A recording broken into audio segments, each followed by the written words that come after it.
Sinimulan na ng MMDA at PNP Highway Patrol Group ang preparasyon para sa inaasahang mabigat na trapiko pagpasok ng holiday season. Sinabi ni MMDA spokesperson Celina Pialago na kinakalibrate na ng ahensya ang radio equipment nito para mapabuti ang pakikipag-ugnayan ng MMDA sa HPG. Bukod dito, magpapatupad din ang ahensya ng sectorization sa ilang lugar sa Metro Manila kabilang na ang Camanava area, C5, EDSA at ilang bahagi ng Quezon City.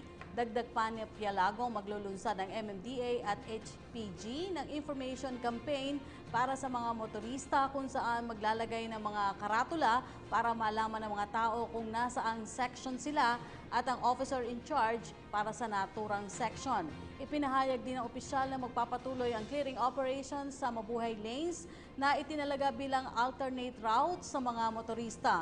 Anya, hindi bababa sa 200 sasakyan na iligal na nakaparada sa mabuhay lanes ang inalis ng MMDA noong nakaraang linggo. Ako po si Cathy San Gabriel. Subscribe na sa PTV YouTube channel.